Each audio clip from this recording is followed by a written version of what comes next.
بسم الله الرحمن الرحيم. الحمد لله رب العالمين، نحمده ونستعينه ونستهديه ونستغفره ونعوذ بالله من شرور أنفسنا ومن سيئات أعمالنا. من يهده الله فلا مضل له ومن يضلل فلا هادي له. أشهد أن لا إله إلا الله وحده لا شريك له، وأشهد أن سيدنا محمدا عبده ورسوله.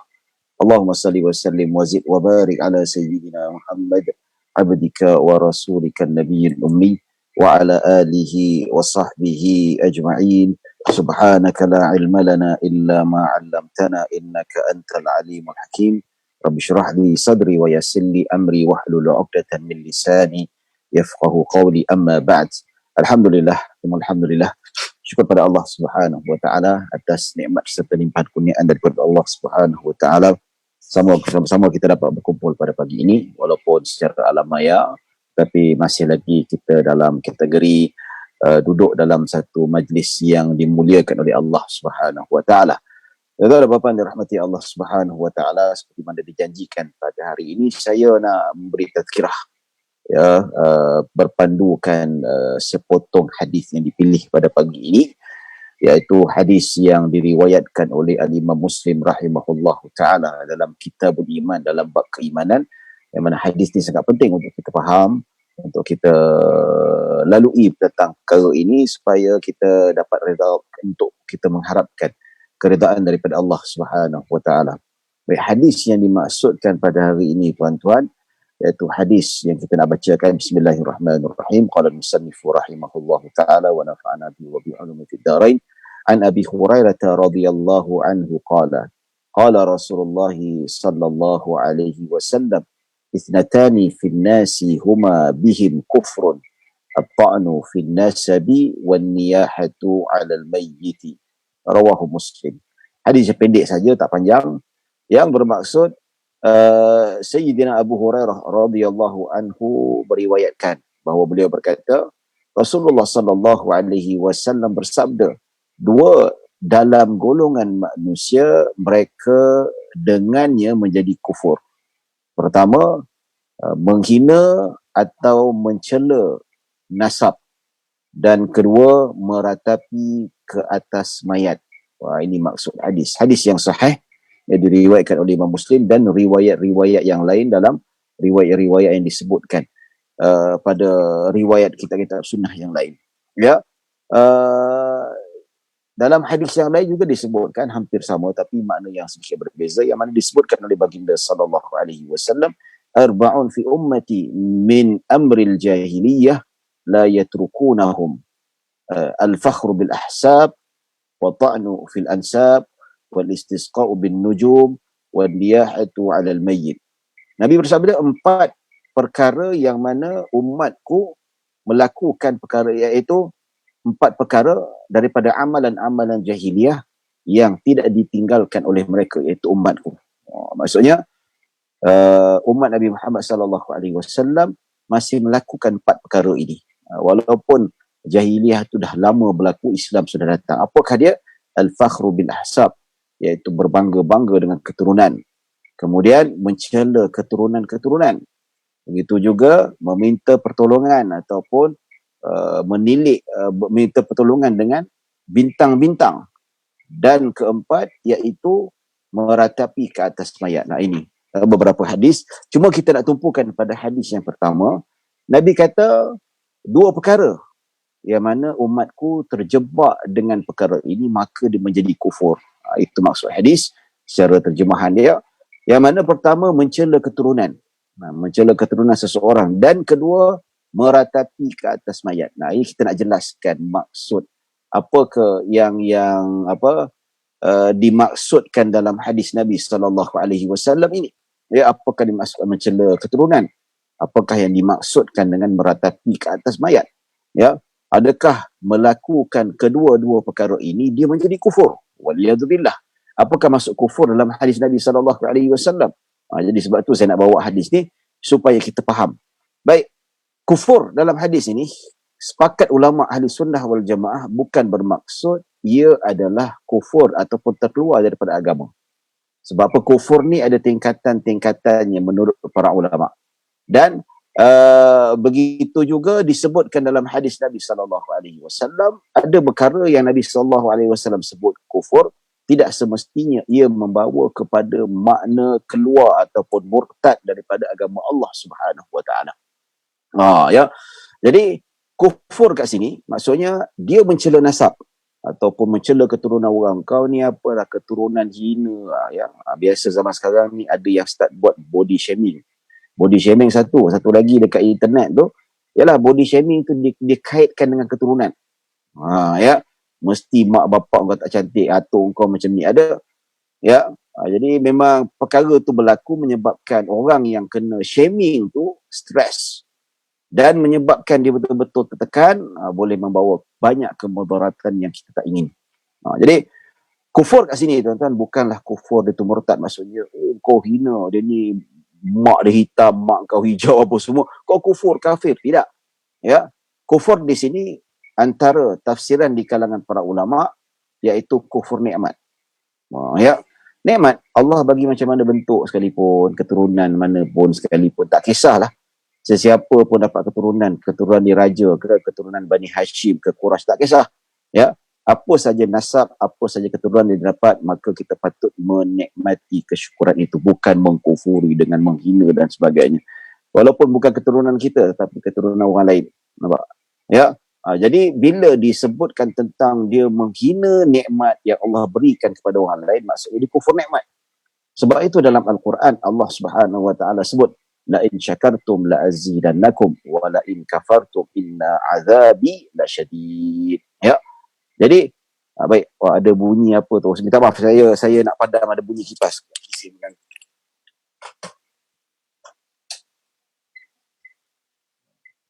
Ada bunyi mengganggu. Minta maaf. Ya. Baik. Jadi bila disebutkan tentang kufur ni, ya, disebutkan dalam Al-Quran, la in syakartum la azidannakum wa la in kafartum inna azabi lasyadid. Okey, terima kasih Puan Hasah Hashim. Ada ganggu bunyi, ada bunyi bising. Ya. Lupa kita pasang aircon, lupa nak tutup kipas. Minta maaf. Baik, jadi bila sebut tentang kufur, Allah Subhanahu Wa Taala kata, la in syakartum la azidannakum. Jikalau kamu mensyukuri nikmatku, nescaya aku akan tambah. Aku akan bagi lebih nikmat-nikmatku kepada kamu. Wala in kafartum, jikalau kamu kufur, inna azabi lasyadid. Jikalau kamu kufur nikmat, kufur nikmat ni bukan maksudnya dia murtad. Aku keluar daripada agama Islam, aku sembah agama lain. Tidak. Kufur nikmat ni tidak mensyukuri nikmat Allah. Sebab apa? Kufur ni dia maknanya luas. Ada kala kufur maksudnya keluar daripada agama Islam. Murtad, tidak beriman pada Allah Subhanahu Wa Taala. Ya. Dan ada juga maksud kufur itu lain daripada itu. Kufur nikmat lah. Maksudnya kamu ni kufur nikmat, Allah dah bagi makan, dah bagi minum, tak mensyukuri nikmat Allah Subhanahu Wa Taala. Ada orang yang dah dapat kerja, dah dapat jawatan, tapi tak mensyukuri nikmat, balik duk komplain, duk marah, duk mengumpat, padahal itu tugasan yang patut dia lakukan. Dia tak ada pilihan. Sedangkan zaman COVID-19 ni macam-macam lah ujian yang Allah bagi pada manusia, yang kena buang kerja, yang kena potong gaji sampai 40% pun ada juga. Ada yang kena potong gaji 50%. Dia kata apalah, janji ada gaji, boleh bayar rumah sikit-sikit ke apa semua kan. Ya, isteri kerja pun boleh menampung sikit. Ada yang lagi teruk, tak dapat. Ya. Jadi kita bila dapat apa yang Allah Subhanahu Wa Taala berikan, maka kita patut mensyukuri nikmat Allah. Baik. Jadi Nabi kata dua perkara ini manusia adalah kufur. Kufur ini bukan maksud adalah kufur keluar agama, tapi kufur nikmat. Ya. Dan begitu juga disebutkan oleh para ulama, kufur di sini adalah tingkatannya. Macam juga iman. Iman ni ada tingkatannya. Apakah tingkatan iman? Tingkatan iman seperti mana disebutkan dalam hadis Nabi SAW, al-imanu bid'un wa sab'una syu'batan. Nabi kata sesungguhnya iman itu terbahagi kepada 70 lebih pecahan. Nampak tak? So, dia maksudkan pecahan ini setiap amal-amal soleh. Sembahyang, zakat, sedekah, ya, solat sunat, apa lagi, berakhlak baik, menolong mak bapak, menolong kawan, apalah, semua sekali disenaraikan 70 lebih. So, kalau kita buat lagi banyak pecahan-pecahan iman ini, ya, termasuk sabar, termasuk kita bersyukur, itu pun. Jadi ulama ada jelaskan apakah pecahan-pecahan iman itu. Imam Al-Baihaqi rahimahullahu ta'ala dalam kitab Syu'abul Iman, dia kumpulkan hadis-hadis menceritakan apakah yang dimaksudkan oleh Nabi SAW 7 pecahan iman itu. Nah, kenapa ada 7 pecahan iman itu? 70 pecahan iman itu kalau semua melakukan dengan baik, dengan memenuhi syarat-syaratnya dan melakukan penuh keikhlasan dan ta'zim pada Allah Subhanahu wa taala, bermakna imannya sempurna. Ya. Sebab tu kita kata kalau kita ceritakan bahawa salat itu sebahagian daripada iman, ya. Begitu juga kalau kata haji sebahagian daripada iman. Kalau tak buat, adakah kita kufur? Tidak kufur, tapi lagi banyak amalan soleh kita buat, lagi besar keimanan kita. Begitu juga kufur ini ada pecahan-pecahan dia. Seperti mana disebutkan bahawa iman itu ada pecahan 70 lebih, maka kekufuran juga ada berlebih-lebih berpuluh-puluh pecahannya. Maksudnya setiap maksiat yang kita lakukan itu kufur kecil. So kalau dikumpul-kumpulkan, takut-takut dia boleh menjadi seseorang itu kufur, keluar daripada agama Allah Subhanahu wa taala, seperti mana seseorang itu apabila dikumpulkan amal-amal soleh yang dilakukan sebanyak mungkin sehingga mencapai kadar yang banyak dengan syarat keikhlasan dan seumpamanya, dia boleh mencapai keimanan yang penuh. Jadi sebab apa Nabi SAW menyebut perkara maksiat ini dinamakan sebagai kufur? Sebab kufur ini dia dinamakan maksiat dan maksiat ini dinamakan kufur kecil. So kalau kita kumpul maksiat sebanyak mungkin kita lakukan, tak mustahil dia boleh terkeluar daripada agama Allah Subhanahu wa taala. Baik, jadi jelas maksud hadis ini bukanlah kufur. So kita jangan jadi seperti literaris, seperti golongan khawarij yang mana mereka menterjemahkan hadis secara bulat-bulat tanpa mengikut tafsiran para ulama. So kufur, ya, walaupun tak terkeluar daripada agama Islam, ya, maka dia tuduh sebagai kafir. Ini golongan-golongan seperti Daesh dan seumpamanya lah, yang senang mentakfirkan orang yang bukan sealiran dengan dia. Baik, jadi ulama ahli sunnah wal jamaah bersepakat, ya, dosa besar tidak mengkufurkan seseorang. Ya, walaupun dosa besar, tapi sesiapa yang melakukan dosa besar, sepakat ulama ahli sunnah wal jamaah tidak menyebabkan dia terkeluar daripada agama Islam. Contoh, dia minum arak, ya, wal'iyadzubillah, tak sembahyang, ya, ada duit tak nak pergi haji, ya, ada kemampuan tak sakit tapi tak nak puasa di bulan Ramadan. Ini semua dosa-dosa besar dan banyak lagi dosa besar, tuan-tuan. So ulama ahli sunnah wal jamaah mengatakan kalaulah seseorang muslim itu melakukan dosa besar, contoh satu, minum arak. So minum arak, mati tak sebab bertaubat, adakah dia dikira sebagai kufur? Tidak. Ya, tapi dosanya sangat besar, tapi tidak menjadikan seseorang itu terkeluar daripada Islam. Kita wajib uruskan jenazahnya sama seperti orang Islam yang lain. Ya, baik tuan-tuan dan puan-puan dirahmati Allah Subhanahu wa taala. Kalau kita lihat, ya, kita sebutkan sebagai at-ta'nu fin nasab. Apakah dua perkara apabila yang umatku melakukan perkara ini, maka dia setelah melakukan kufur nikmat ataupun melakukan satu maksiat, pecahan daripada kufur itu. Pertama, at-ta'nu fin nasab, iaitu menghina nasab seseorang. Ya, saya pernah tengok ada seorang peserta, dia macam apa, tak silap saya lah, saya tengok dia ni apa nama dia, saya tak tahu rancangan dia, saya tak tahu, tak kenal, tapi dia masuk dalam berita, ya, yang mana dia kecewa dengan netizen yang ada sekarang ni yang menghina dia. Ya tak? Dia ni muka cantik, tapi kebetulan dia ni bapa dia mak saleh. Bapa dia mak saleh, mak dia Melayu. Ya. Tapi dia memang cantik lah. Ya Allah kurniakan kecantikan pada dia. Dan muka dia bernasib baik, memang ada ciri-ciri muka bapa dia, muka mak saleh tu adalah. Tapi ada juga muka Melayu, tapi lebih pada bapa dia. Nampak kecantikan, kesalahan dia ikut muka bapa dia lah. Ya tak? So bila satu hari tu dekat internet, dekat Surabaya cakap lah, dia bergambar dengan mak dia. So orang duk kutuk dia, apalah, mak kau hitam lah, apa semualah, ya. Nasib baik daripada muka keturunan mak saleh, tapi kalau ikut keturunan mak kau ni, ya Allah, tak cantik manalah. Ada kata macam manalah bapak dia boleh terpikat dengan mak dia. Ya Allahu Akbar, ya. Yalah, sebab dalam berita tu kita terbaca tu adalah wartawan tu dia screenshot, kita baca lah. Saya pun tak ada masa nak tengok artis-artis punya ni, tuan-tuan. Instagram ni buang masa je. Instagram ni banyak gambar-gambar maksiat, saya pun Allahu Akbar, ya. Baik, ini contohnya menghina nasab seseorang. Dia kata menghina, sama ada kalau zaman jahiliah tu dia menafikan kau bukan bapa, dia kata kau ni anak haram. Itu salah satunya. Ya, manakala kalau zaman dulu juga dia sebutkan kau ni keturunan yang hina, keturunan zaman dulu kan al-fakhru bil ansab, berbangga-bangga dengan keturunan. Maksudnya ada kasta pada zaman jahiliah. Ya, yang bawah tu dipandang hina betul. Yang Quraisy berbangga-bangga. Yang bukan Quraisy, dia kata kau ni daripada keturunan yang tak layak nak duduk semeja dengan aku. Ya, tak selayak nak kahwin dengan anak aku dan sebagainya. Maka ini berlakunya pelbagai induksi yang membawa kepada permusuhan, pembencian dan seumpamanya. So, jadi dekat kalangan masyarakat kita ni pada hakikatnya saya nampak body shaming itu dikaitkan dengan keturunan. Ya, walaupun kita tak terjebak seperti zaman jahiliah yang menghina keturunan seseorang lain secara langsung, tetapi kita ni masih ada lagi macam tu.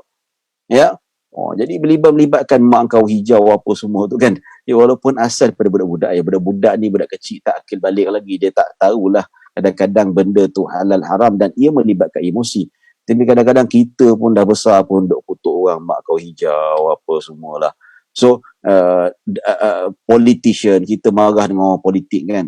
Sebab sekarang ni kita ni pandemik COVID-19 yang 1,000 lebih setiap hari, ada yang 2,000 lebih setiap hari. Ni salah orang politik lah yang buat PRN ni semua. Kita marah-marah politik pun tak ada sampai kita nak hina badan dia, mengutuk dia ataupun kita mencaci dia, tidak. Ya, sama juga kita tak nak menghina mak bapak dia. Ini sampai kutuk ahli politik, kutuk mak bapak dia. Jangan, ini menghina keturunan. Dosa besar. Nabi kata kufrun. Kufrun maksudnya dosa besar, seolah-olahnya dosanya ditampung seolah-olah setanding dengan orang kufur. Maksudnya dosanya tu yang kita buat seolah-olah setanding dengan dosa orang kufur. Nampak tak? Besar tak besar dosa dia menghina nasab seseorang ni. Ya. Jadi jangan kita buat main-main. Walaupun perkara ni tak terkeluar daripada agama Islam, tapi dosa itu seperti kufur. Nampak tu besar sangat. Nak dibayangkan menghina mak bapak orang, menghina keturunan orang, dosanya sangat besar. Ya. So jangan kita nak tak payahlah body shaming ni. Kalau marah, kritik secara ilmiah. Kalau marah, tegur betul-betul. Kalau marah yang tidak melibatkan menghina orang, tidak melibatkan penghinaan sesiapa, keturunan dan sebagainya. Maka ini perkara yang sangat dicela oleh Nabi SAW. Begitu juga disebabkan orang ini menghina keturunan orang lain, disebabkan dia berbangga dengan nasab dia. Pasal apa? Kamu ni tak tahu, aku ni bapa aku datuk aku datuk. Moyang aku Tan Sri dan sebagainya. Itu pun satu juga.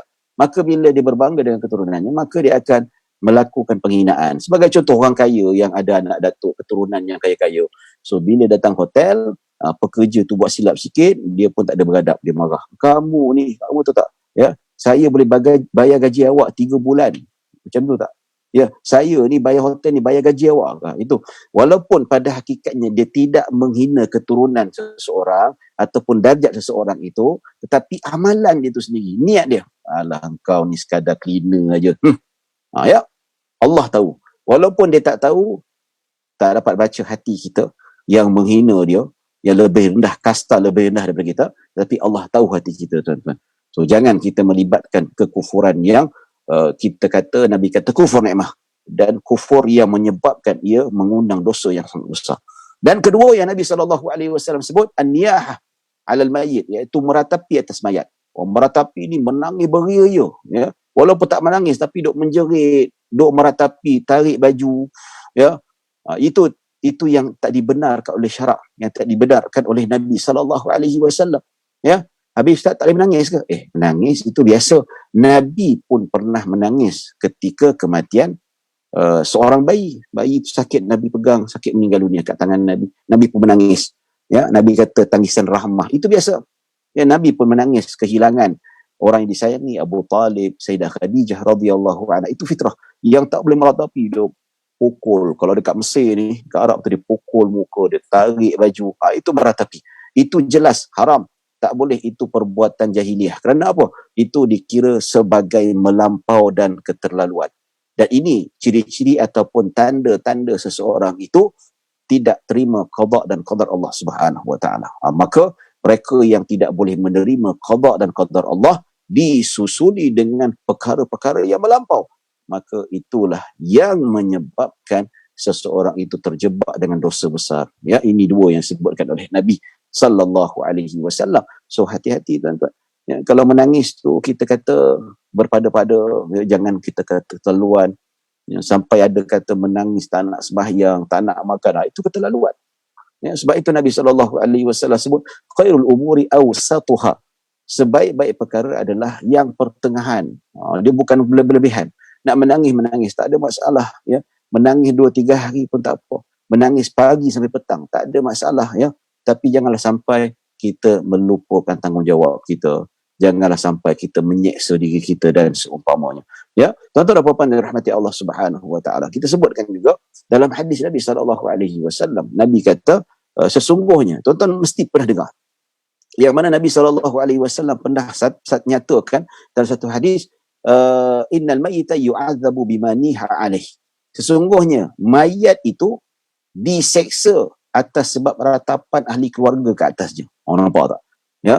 Hadis ni bila cerita, kalau ahli keluarga menangis di atas mayat, katakanlah fulan bin fulan meninggal, anak-anak dia, isteri dia duduk menangis, bang bangunlah, bang lempang muka apa semua lah kan, macam-macam benda lah dia buat, ya.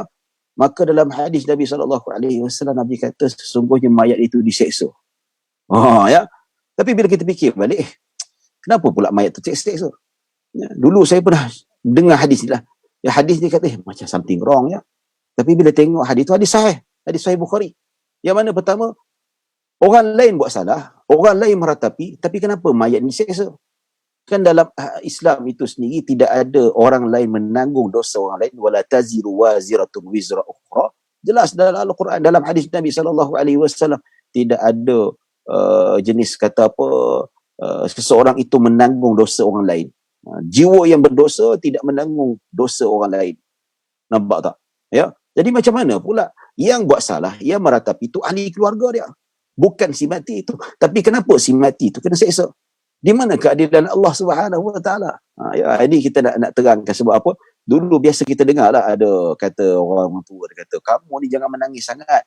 Jangan menangis, nanti mayat tu kena seksa. Oh, kita pernah dengar lah. Bila kita belajar agama, kita belajar dekat Mesir, ya, kita dengar hadis tu, betul juga memang ada hadis ni, tapi tafsirannya salah. Ya, sebab apa? Bila kita dengar hadis ni, saya dengar hadis, di mana keadilan Allah Subhanahu wa taala? Orang lain buat dosa, yang meratapi tu, yang patut kena seksa tu bini dengan anak-anak dia lah, yang pergi lempang, pergi tarik baju meratapi. Itu dilarang oleh Nabi SAW. Tapi kenapa si mati kena seksa? Ini sebab itulah Imam Nawawi rahimahullah ta'ala dalam kitab Al-Minhaj, iaitu kitab Syarah Sahih Muslim, dia menyebutkan bahawa yang dimaksudkan itu adalah kenapa si mati itu dia kena seksa. Ada perbincangan panjang di kalangan para ulama. Ya, antaranya ulama mengatakan sebabnya pada amalan jahiliyah, masyarakat jahiliyah, dia akan tinggalkan wasiat kepada ahli keluarga dan anak-anak dia. Ya, dia kata kalau nanti contohlah dialognya dalam bahasa Melayu, dia kata pada isteri dia, ya, wahai isteriku yang tercinta, abang wasiatkan nanti bila abang mati jangan lupa hang teriak riri, menangis betul-betul, ya, tarik baju, kasih melolong, menjerit. Maksudnya dia tinggalkan wasiat bila dia mati nanti, dia suruh isteri dan anak-anaknya supaya meratapi, bukan menangis, meratapi itulah, ya, koyak baju, lempang, tarik rambut, ya, menangis melalak sampai satu kampung dengar suara dia, itu meratapi. So dia tinggalkan wasiat. Baik, persoalannya kenapa orang jahiliah suka tinggalkan wasiat macam tu? Sebab bila mati digambarkan bahawa dia tu diratapi oleh sanak saudara dia, bukan ahli keluarga terdekat, sanak saudara pun duk meratapi, menunjukkan bahawa pada masyarakat keliling pemergiannya dirasai kehilangannya. Dia kata, aku tak nak, jangan malukan aku nanti, kalau aku dah meninggal dunia, jangan tak meratapi. Nanti orang kampung kata, macam tak sedih je bapak dia meninggal lah, nampak? Dia nak tunjukkan, dah mati pun, dah tercabut nyawanya pun tak nak rasa malu. Kata, biar kau meratapi depan orang semua tengok, supaya mereka tahu aku ni betul-betul disayangi oleh kalian semua. So tuan-tuan, kenapa dia kena seksa? Sebab dia tinggalkan wasiat yang tak baik, supaya dilakukan oleh anak-anaknya. Sama jugalah macam orang mati kan. Abah nanti kalau abah dah tak ada nanti, dia cakap dengan anak dia, abah punya duit, ya, tolong investkan dekat night club. Kan haram kan, kalau duit tu wakaf kat masjid, dapat pahala walaupun dah mati berjalan, tapi dia invest, dia buka, suruh buka night club ke, buat tempat maksiat ke, ini memang walaupun dia dah mati tapi dosa tu tetap berjalan. Sebab apa? Dia buka jalan kemungkaran itu sendiri. Nampak tak? Itu dia tuan-tuan dan puan-puan dirahmati Allah Subhanahu Wa Taala. Maka sebab itulah dia kena seksa, bukan sebab kata orang tu lepas ni, kalau ada orang kata jangan menangis sangat, nanti mayat tu kena seksa. Salah tu hadis tu dah tak kena mengena dah. Kalau si mati sebelum dia mati suruh kita meratapi, ialah kena seksa. Lagipun kami menangis, bukan ria meratapi. Ini satu pembetulan yang kita nak cakap ni lah. Maksudnya pemahaman tentang hadis yang mana dulu kita pernah dengar tentang hadis ini tuan-tuan, maka kita memahaminya. Ini maksudnya kita dengar tazkirah. Kalau ada salah faham ataupun ada makna tak tepat, kita perbetulkan supaya dapat makna yang lebih tepat dan lebih baik. Tuan-tuan, ada soalan, kalau gelar nama orang, misalnya nama apa, ada dah hilang pula. Macam-macam gelaran dia bagi. Tapi kalau kita gelar nama orang ni Muhammad, kita panggilnya Mat mati ke apa, panggil Mat terkorak ke apa, dia tengok macam mana.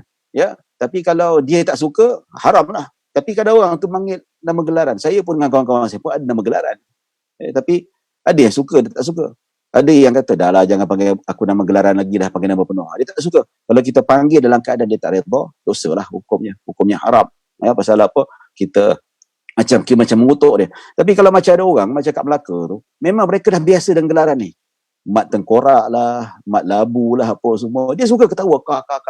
Dia tak ada masalah. Tapi kalau boleh elakkan lah. Tapi kalau kita kenal betul-betul kawan itu, memang dah kawan lama daripada kecil, dan kita panggil gelaran dia macam tu, tak apalah. Tapi secara fitrahnya manusia tak suka digelar-gelar. Kecuali kalau gelaran yang baik. Tapi manusia memang tak suka dengan gelaran yang buruk, maka kita jangan gelar sesuka hati kita. Baik. Ada soalan tadi, hilang dah. Padam tadi. Macam dah hilang, tak tahu, wallahu alam. Tadi ada panjang soalan tadi. Baik. Tuan-tuan dirahmati Allah Subhanahu Wa Taala. Baik, kita habis pada hadis perbincangan pada hari ini. InsyaAllah kita akan bertemu pada lain waktu dan lain hari. Soalan tu dah hilang dah, mana pergi dia. Mungkin yang petanya tadi nak tanya, tiba-tiba dia padam. Tapi tak apalah. Tak ada masalah. Okey, kita tutup majlis ini dengan saya mohon maaf kalau ada salah silap, kalau ada kekurangan. Yang baik hanya daripada Allah Subhanahu Wa Taala, kekurangan kesilapan datang daripada diri saya sendiri. Aqulu qawli hadza wa astaghfirullahal azim li wa lakum wa lisairil muslimin wal muslimat wal mu'minina wal mu'minat. Assalamualaikum warahmatullahi wabarakatuh. Terima kasih kepada semua yang sudah hadir, dan terima kasih kepada Dewan Dakwah Majlis Dakwah Negara dan sudi memberi peluang kepada saya pada hari ini. Assalamualaikum warahmatullahi wabarakatuh. Bertemu lagi.